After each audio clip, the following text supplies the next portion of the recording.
ប្រាសាទឯកភ្នំមានទីតាំងស្ថិតនៅភូមិគោមឃុំពីមឯកចម្ងាយ7គីឡូម៉ែត្របែរចេញពីផ្លូវខេត្តលេខ156ត្រង់ភូមិថ្កូវឃុំក្តុលដូនទាវស្រុកឯកភ្នំខេត្តបាត់ដំបងនិងមានចម្ងាយ14គីឡូម៉ែត្រពីទីរួមខេត្តបាត់ដំបងប្រាសាទនេះស្ថាបនាឡើងនៅសតវត្សទី11ក្នុងឆ្នាំ1027ក្នុងរជ្ជកាលព្រះបាទសូរ្យវរ្ម័នទី1ចន្លោះឆ្នាំ1002ដល់ឆ្នាំ1050នាសម័យមហានគរដើម្បីឧទ្ទិសថ្វាយចំពោះអាទិទេពនៃព្រហ្មញ្ញសាសនាប្រាសាទដ៏ចំណាស់នេះមានរាង4ជ្រុងធ្វើអំពីថ្មភក់បែរមុខទៅទិសខាងកើតសង់លើខឿនមួយមាន2ថ្នាក់មានថែវព័ទ្ធជុំវិញតួប៉មនៃប្រាសាទនិងកំពែងធ្វើអំពីថ្មបាយក្រៀមហើយនៅទីនោះមានគូទឹកព័ទ្ធជុំវិញទៀតផង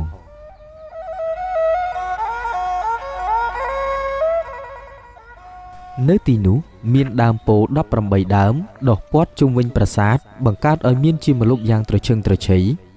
និងខ្យល់ត្រជាក់បរិសុទ្ធនៅខាងត្បូងប្រាសាទនៅសល់គូទឹកដែលបច្ចុប្បន្នបានក្លាយទៅជាស្រះទឹកសម្រាប់ព្រះសង្ឃប្រើប្រាស់សង្កេតឃើញមានក្បាច់ចម្លាក់ជាច្រើនមានភាពរស់រវើកគួរឲ្យទស្សនានៅសេសសល់តាមផ្នែកមួយចំនួនដែលឆ្លុះបញ្ចាំងអំពីជំនឿនិងលទ្ធិព្រហ្មញ្ញសាសនាយ៉ាងជ្រាលជ្រៅផងចម្លាក់ទាំងនោះរួមមានព្រះឥសូរកំពុងអង្គុយលើយានជំនិះគោនន្តនៈជាមួយមហេសីព្រះវិស្ណុព្រះឥន្ទអង្គុយលើដំរីក្នុងរឿងគោសមុទ្រទឹកដោះដែលបង្ហាញពីតួអង្គច្រើនក្រុមមានទេវតាយក្សទាញពស់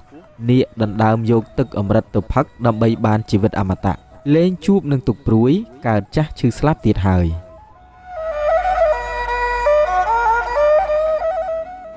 ចំណេរកាលក្រោយមក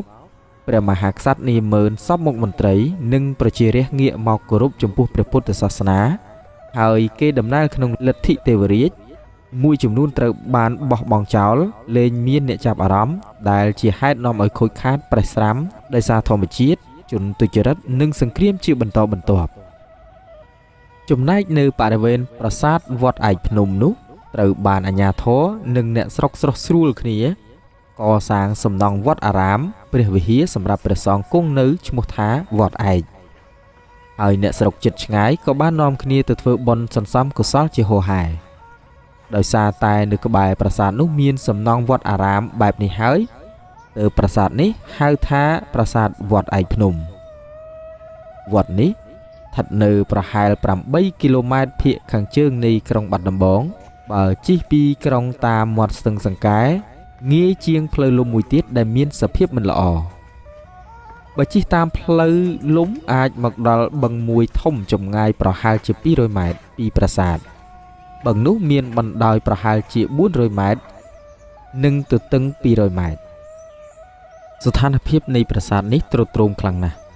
សពថ្ងៃមានការថែរក្សាទល់ទ្រច្រើននៅផ្នែកដែលស្ទើរតែរលំ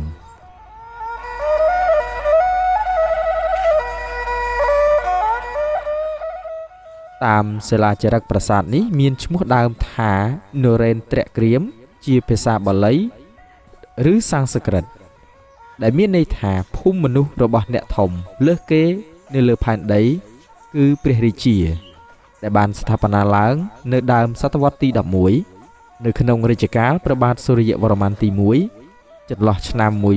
1002ដល់ឆ្នាំ1050តាមសិលាចារឹកលេខ K 211តាមសិលាចារឹកលេខ K 211ជាភាសាសំស្ក្រឹតនិងជាភាសាខ្មែរសរសេរថាប្រាសាទនេះកសាងនៅឆ្នាំ1037ក្នុងរាជ្យព្រះបាទសូរ្យវរ្ម័នទី1ដោយស្ថាបនាលឹងមួយឈ្មោះថាសូរ្យវរមេស្វរៈនៅនរេនត្រក្រាមរីឯក្នុងសៀវភៅរបស់លោក E. Emonia Lee Camboji ភាគទី2ទំព័រ301គាត់ប្រែសិលាចារឹកថាប្រាសាទនេះសាងសង់នៅឆ្នាំ1027ខុសគ្នា10ឆ្នាំទៅនឹងការប្រែរបស់លោក Coedes ច្រើនឆ្នាំកន្លងទៅស្ថាបត្យកម្មប្រាសាទដ៏គួរឲ្យស្ញប់ស្ញែងបានប្រែក្លាយជាចាស់ទ្រុឌទ្រោមហើយថ្មប្រាសាទក៏បានបែកបាក់រប៉ាត់របាយដោយសារតែបាតុភូតធម្មជាតិនិងសង្គ្រាមឡោមព័ទ្ធសំណង់ប្រាសាទដើមពោធិ៍ចំនួន18ដើមផ្ ផ្ដល់ជាម្លប់យ៉ាងត្រឈឹងត្រឈៃបានជួយលើកសម្រាប់ប្រាសាទឲ្យកាន់តែទាក់ទាញថែមមួយកម្រិតទៀត